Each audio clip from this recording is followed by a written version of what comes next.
아까 낮에 집에 누워있는데 갑자기 카톡이랑 텔레그램이 막 미친듯이 들어오는 거예요. 그래서 이거 뭐 어디 전쟁 난 줄 알았어. 보니까 존리 메리츠 자산운용 대표가 드디어 사표를 제출했다고 사람들이 저한테 막 제보를 보낸 거죠. 그러면서 드디어 정의구현이 됐다고 막. 근데 뭐 사표를 낸 거는 본인의 선택이겠지만 정의구현이요? 이거는 좀 생각해 봐야 될 문제 같은데, 존리 이 미국 사람이 그동안 동학개미 인질로 해서 도대체 한국에서 땡긴 돈이 얼마냐, 요걸 봐야 되는데, 우선 퇴직금은 그럼 얼마가 될 것이냐.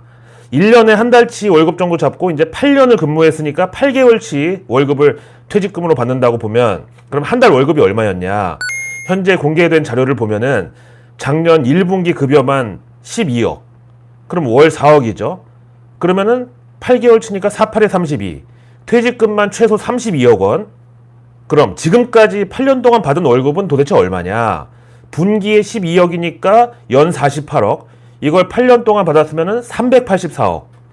여기다가 그동안 각종 강연, 방송 출연, 그리고 책 인세 이런 거 다 합치면 최소한 10억 원 될 텐데, 그럼 앞에 퇴직금 32억에다가 그동안 받은 급여 384억, 그리고 부수입 10억, 이거 더하면 426억.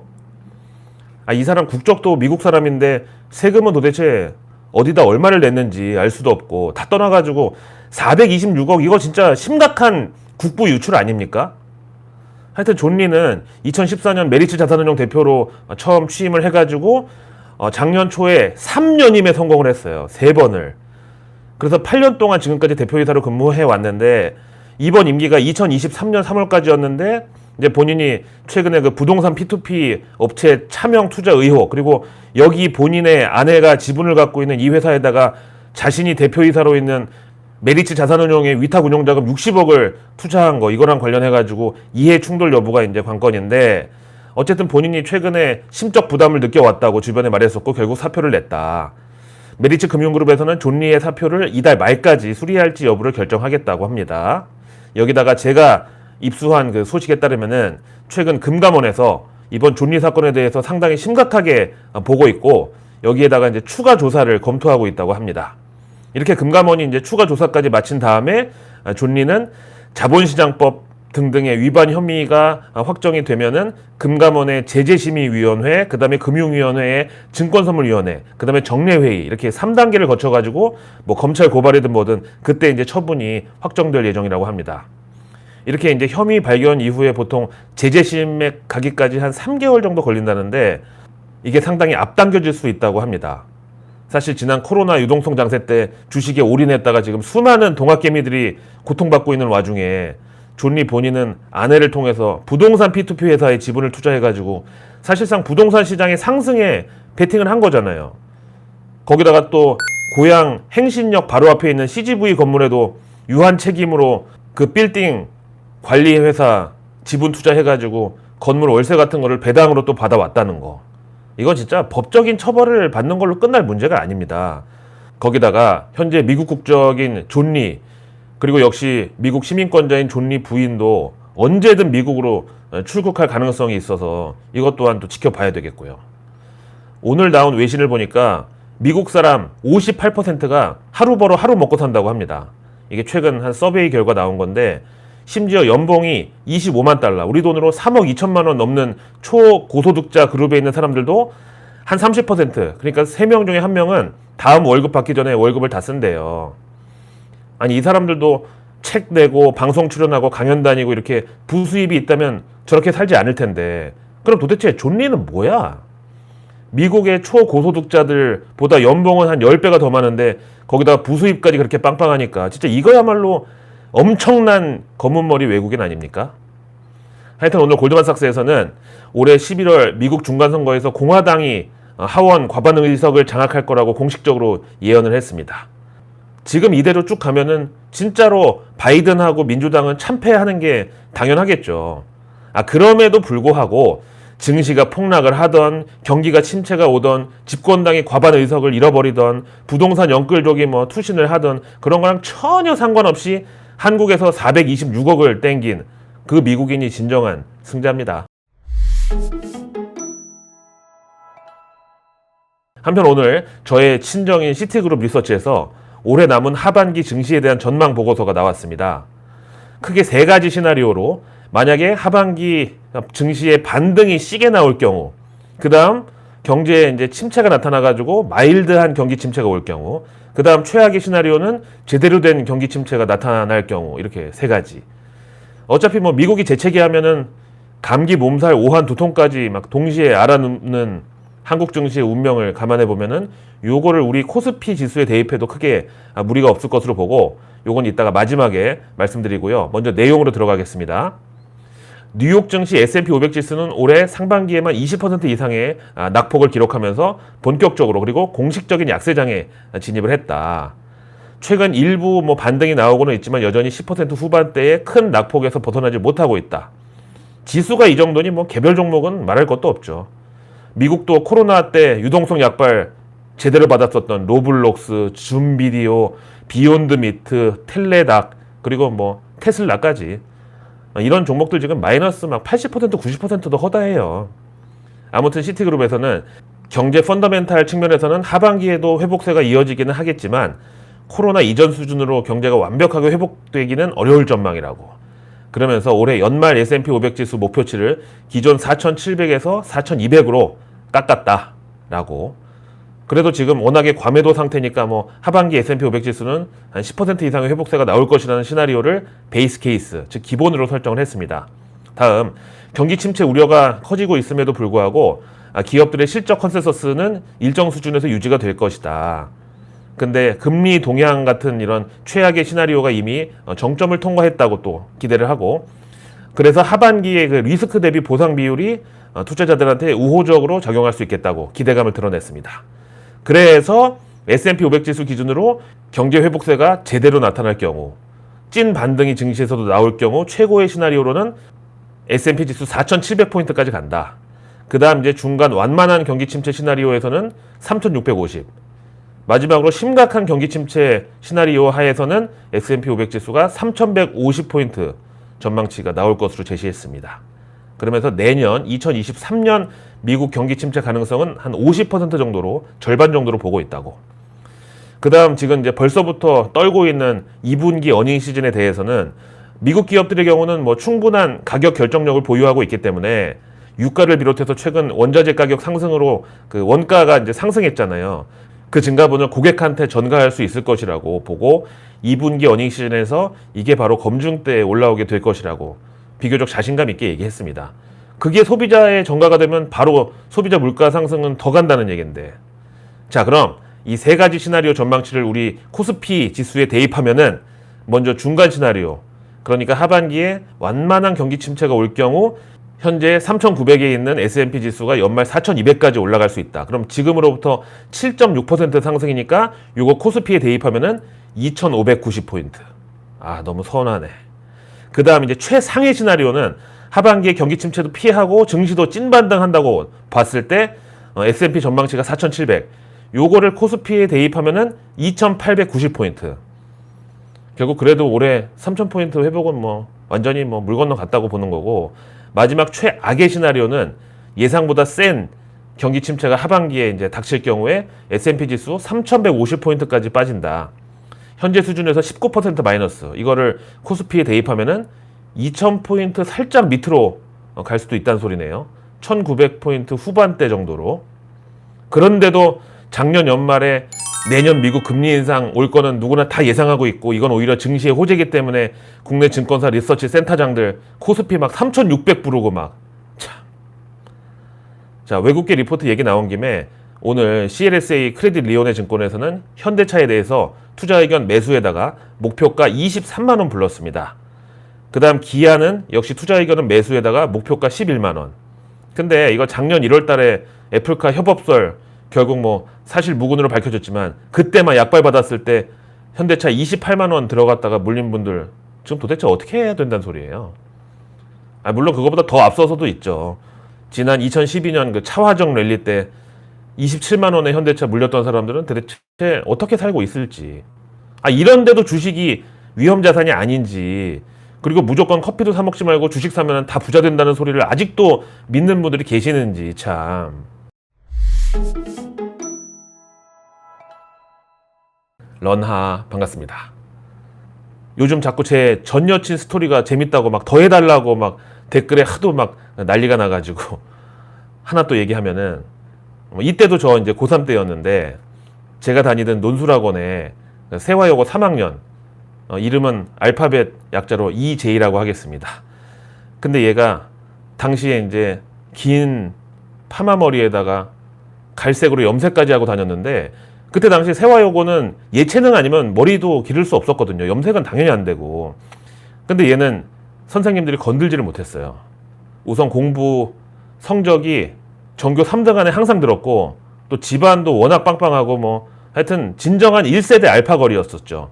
이제 저하고는 이제 얼굴 정도는 알고 같은 학원 다니니까 또 같은 동네니까 뭐 친구의 친구 뭐 이렇게 건너서 다 알고 뭐 그랬었는데 어느 날 제 친구 놈이 오더니 그 EJ 얘기를 하면서 야 EJ가 어제 켄치에서 막 울었대 이러는 거예요. 켄치는 이제 지금 KFC 그때 이제 켄터키 프라이드 치킨 2자로 줄여가지고 우리 켄치라고 불렀거든요. 아무튼 근데 그 EJ가 어제 친구랑 켄치에서 제 얘기를 하면서 막 속상하다고 막 울었다는 거예요. 이유는 뭐 저를 좋아하는데 학원에서 맨날 마주칠 때마다 뭐 제대로 말도 못하고 힘들다고 뭐 그랬다는 거야. 그래서 처음에는 저도 에이 웃기지 말라고 막 뻥 까지 말라고 안 믿었는데 제 친구가 진짜 진지하게 야 이거 진짜 찐 진실이라고 자기가 그 자리에 있던 그 EJ 친구한테 직접 들은 거라고 막 그러는 거예요. 저 그 얘기 듣고 이제 그날 밤에 집에 가서 아예 잠을 설쳤거든요. 그러다가 이제 거의 해 뜨려게 새벽쯤 돼가지고 제가 손편지를 쓰기 시작을 했죠. 야 EJ야 네가 나를 좋아하는 마음은 너무 고맙고 또 그런 얘기를 이제 알게 돼서 좀 미안하기도 하다. 근데 우리 지금 고3이잖아. 일단 지금은 공부에 집중을 하고 우리 대학 가서 당당하게 만나자. 그때 데이트도 하고 그러자. 너의 마음은 내가 잘 알았는데 이렇게밖에 얘기할 수 없는 그 내 심정을 좀 이해해 주길 바란다. 그럼 이제 1년 뒤에 멋진 커플이 되는 생각하면서 오늘도 화이팅 이렇게 썼죠. 그리고 이제 다음날 논술학원 끝나고 제가 이제 아무 말 없이 그 EJ 손에다가 이 편지를 딱 쥐어주고 이제 저는 학원 차 타고 집에 왔어요. 그러고 나서 그 다음날 그 학교에서 제 친구 만났는데 저한테 그 EJ가 켄치에서 내 얘기하면서 막 속상하다고 울었다고 전해줬던 그 친구. 근데 제가 이제 야, 나 밤새 존나 고민하다가 편지 한 통 써가지고 어제 EJ한테 이제 줬다고. 그랬더니 그 친구가 진짜 미친 듯이 막 웃으면서 막 바닥에 막 뒹굴르는 거야. 그래서 뭐 아이 뭐 민망해서 손발이 오그라들어서 그러나 보다 생각했는데 걔가 갑자기 벌떡 일어나더니 저한테 야 병신아 어제 만우절이었잖아 그러는 거예요. 아 결론은 이제 논술학원은 제가 못 다니게 했어서 제가 그만뒀고 그로부터 6개월 뒤에 그 EJ는 서울대 경영학과 갔고 저는 노량진 갔고 재수학원 다니게 됐고 제가 서울대 경영학과 간 애를 타일렀다고요. 그것도 손편지로 나를 좋아하는 거 잠시 참아달라고 지금은 우리 공부에 집중하자고 제가 손편지까지 써가지고 걔는 그거 받아보고 나서 읽고 얼마나 참 황당했을까. 아무튼 그리고 저는 재수하러 갔다고요. 하여간 그러고 나서 한 2년 뒤에 압구정 라리 갔다가 우연히 딱 걔를 마주친 거예요. 저는 그냥 못 본 척 피했죠. 근데 그리고 나서 저 그날 압구정 백고동 가가지고 소주 3병 먹고 2차로 노바다야끼 단인가? 2층에 있는 거 거기 가서 또 소주 2병 더 까고 개만 취해가지고 집까지 걸어가려고 걸어가다가 중간에 너무 힘들어가지고 고수부지 그 잠원지구 벤치에 잠깐 누웠는데 눈 떠보니까 아침이었고 배에 비둘기 똥 한 사발 올라가 있었고 팔다리에 모기 한 2,000방 물려가지고 거의 막 환공포증이 나올 정도까지 됐고 그날 제가 제일 아끼던 베르사체 티셔츠 입고 있었는데 비둘기 똥 자국이 안 지워져가지고 결국 버렸고 그 뒤로 진짜 만우절만 되면 정말 그 트라우마가 너무 심해가지고 이제는 정말 그 누구한테도 속지 말아야 되겠다고 그래서 이렇게 의심 많은 인간이 됐고 결국 존리를 저격한 제가 옳게 됐습니다. 저한테 그 만우절 거짓말했던 그놈 지금 회계사 돼가지고 삼성물산 다니는데 얘 이 나쁜 놈아 씨 네가 무슨 회계사냐 씨 회계부터 해라 씨.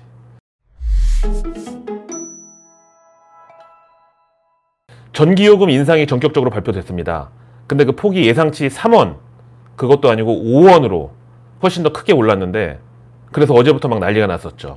근데 정작 이거 발표되고 한국전력 주가는 오늘 급락을 했습니다. 그래서 300번 정도 얘기했잖아요. 내가 알았을 때는 이미 전 국민, 전 세계, 온 우주, 은하계, 태양계까지 다 아는 거라고. 그래서 내일 뉴스는 내일 보면 너무 늦습니다. 구독과 알림 설정만으로 아직 나오지도 않은 오늘 뉴스도 아닌 내일의 뉴스를 매일 저녁 여러분들의 안방으로 제가 직접 배달해 드립니다. 배송료 무료, 제주 및 도서상관까지 다 무료. 내일은 6월 29일 수요일, 한 주에 딱 중간이네요. 가만히 있어. 6월 29일 6.29 뭐 있었던 것 같은데, 옛날에 무슨 기념일이었지? 하여튼 내일 정부 일정은 나토 정상회의가 드디어 개막을 합니다. 30일까지. 여기 우리 윤석열 대통령 참석을 하시고, 또 이때 한미일 3국 정상회담도 있습니다. 4년 9개월 만이라고 해요. 그러면 이제 또 중국이 이 꼴을 그냥 두고 볼 리가 없기 때문에 중국 익스포저가 있는 기업들은 또 떨 수밖에 없죠. 자, 그리고 내일 수요일 제1차 범부처 플랫폼 정책협의회가 개최됩니다. 플랫폼은 뭐 우리 아는 뭐 플랫폼 기업들 있잖아요. 그 플랫폼 분야 공공거래 질서 확립을 위해서 관계부처에서 합동으로 자율 규제 방안 등을 마련한다고. 당연히 주가 측면에서는 악재죠. 다음 내일 가축 전염병 예방법 시행규칙 개정을 정부에서 공개합니다.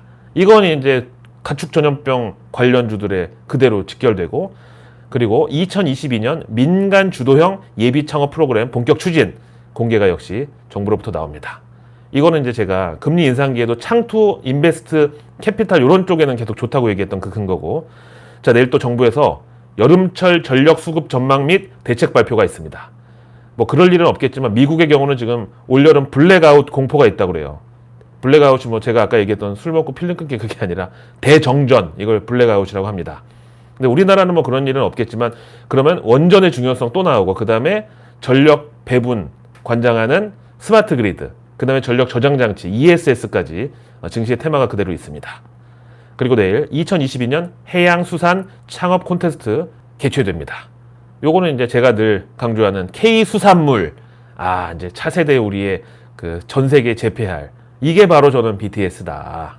자, 내일 수요일 생활 폐기물 직 매립 금지 대비 지자체 소각시설 확충 현황 점검을 정부에서 나섭니다. 이것도 관련주 있죠. 그리고 내일 제8회 국민 삶의 질 측정 포럼이 열립니다. 다음 내일 5G 융합 서비스 프로젝트 이음 5G로 디지털 혁신 선도라는 보도자료를 정부에서 발표합니다. 요거는 이제 5G 관련주. 다음 문화 매력 국가 선도 K 콘텐츠 OTT 진흥 포럼을 또 내일 개최합니다. 요거 그대로 이제 키워드가 증시에 있고요. 다음 2022년도 노사 문화 우수기업 선정 결과 발표가 있습니다. 지금 정권의 지금 노사 문제가 굉장히 좀 대립각이랑 반목이 좀 심한 상황인데요. 이럴 때일수록 노사 문화 우수기업은 약간 그 ESG 차원에서라도 관련 패시브 펀드의 자금 유입을 기대해 볼 수 있겠다. 자, 내일 기재부는 신외환법 재정 방향 세미나를 엽니다. 우리 환율 진짜 1,300원은 다시 좀 보는 일이 없었으면 합니다. 그거 나오면 이제 다시 또 투매가 쏟아질 텐데. 내일 산업부는 2022년 월드클래스 기업 신규 선정에 나섭니다. 해수부는 오미크론을 넘어 해수욕장 안심하고 편히 즐긴다. 이래서 올여름에 이제 본격적으로 리오프닝 시대의 그 여름 휴가 관련주들. 내일 문체부는 야간 관광 특화 도시 선정 공모 계획을 발표할 예정입니다. LED 수요 이것도 다시 회복될 수 있다고 저는 봐요. 내일 농식품부는 식품 영양성분 데이터 범부처 차원으로 표준화 개방 발표를 합니다. 이제 식품도 바코드 블록체인 기술 당연히 들어가야 됩니다. 안전관리 차원에서. 내일 환경부는 접경지 홍수 예보 능력 개선, 감악산 정상부의 강우 레이더 개소. 이거는 이제 기후 위성부터 해가지고 여름철 홍수 장마 테마주까지. 자, 내일 수요일 경제 일정은 한국은행 금통위 의사록이 공개됩니다. 이거 6월 9일날 개최됐었던 빅스텝 얘기 처음 나왔던. 그리고 내일 6월 소비자 동향조사 결과 나오고 5월 무역지수 및 교역 조건 나옵니다. 우리 그동안 그 쌓아놨던 무역수지 흑자를 최근 원자재 수입 물가 상승이 다 까먹고 있어요. 그래서 이번에 또 느낀 거지만 기술이고 뭐고 다 필요 없다. 역시 그냥 자원이 깡패다. 자, 내일 2022년 상반기 직종별 사업체 노동력 조사 결과가 나오는데 이거는 중대재해처벌법 관련해가지고 반대의 영향이 있겠죠. 일자리가 오히려 그런 쪽으로 줄어듭니다. 자, 내일 일본에서는 5월 소매 판매, 6월 소비자 신뢰지수 나오고 일본 BOJ에서 금리 인상하면 그때는 제가 글로벌리 인플레이션 진짜 정점일지 시작일지 심각하게 받아들여야 된다고 몇 번 얘기했죠. 그리고 유로존에서는 내일 6월 경기 체감지수, 독일의 6월 소비자 물가지수 역시 나옵니다. 미국 내일 1분기 GDP 확정치 공개되고 제롬 파월 연준 의장이 ECB 포럼에 참석을 합니다. 선제적으로 연준 금리 인상을 개시한 것에 대해서 어떤 입장을 보일지, 유럽중앙은행도 이제 금리 인상을 초읽기에 들어갔기 때문에 이 입장을 볼 필요가 있고, 그리고 내일 연준 임원 연설이 또 대기하고 있는데 제임스 블라드 연준 내 가장 강성 매파죠. 세인트루이스 연은 총재 연설, 그 다음에 로레타 메스터 클리블랜드 연은 총재도 내일 연설을 계획하고 있습니다. 다음 내일 세계은행은 혁신 디지털 개발 포럼을 엽니다. 요거 이제 CBDC 디지털 화폐 얘기 또 나오고, 오늘 이제 비트코인 빼고는 다 어떤 뭐 유가증권에 버금가는 막 찍어낼 수 있는 그런 자산으로 본다는 뭐 미국 쪽의 입장 발표가 있었는데 요거 한번 또 볼 필요가 있겠고, 그리고 내일부터 7월 1일까지 세계 그린 뉴딜 엑스포가 열립니다. 이 자리에서 특히 배터리 그 충전 인프라에 주목해야 된다고 합니다. 그리고 내일 MWC 상해 2022, MWC는 모바일 월드 콩그레스죠. 상해 모바일 박람회가 내일 개막을 합니다. 그리고 내일부터 김포 하네다 항공 노선 운항이 재개되고, 역시 내일부터 제주항공이 인천하고 울란바토르, 몽골 신규 취항에 나섭니다. 그리고 내일 서울대학교 AI 대학원이 개원을 합니다. 아, 요거 뉴스플로우에 타기 좋죠. AI 강국으로 거듭난다. 그럼 기존의 기술 가진 기업들 더 돋보이겠죠. 다음 내일 코바 2022, 우리말로 풀면 국제 방송 미디어 음향 조명 전시회가 7월 1일까지 역시 내일 개막을 합니다. 그리고 내일 철도의 날인데 이 행사도 있어요. 내일 수요일 증시 일정으로는 HPSP 수요 예측이 이틀 일정으로 시작되고, 그 다음에 미국에서는 페이첵스, 베드베스앤비욘드, 제네럴 밀즈, 맥코믹, 반지앤노블 실적 발표가 예정돼 있습니다. 여기 이제 생필품 그리고 서민 먹거리 관련주들 들어있는데 요즘 미국에서 그나마 이런 업종들이 경기 방어주 역할 톡톡히 하더라고요. 실적도 과연 거기에 받쳐주는지 한번 확인해 볼 필요가 있겠습니다. 자, 오늘도 고생 많으셨고요. 저는 내일의 내일 뉴스를 또 들고 찾아뵙겠습니다. 고맙습니다.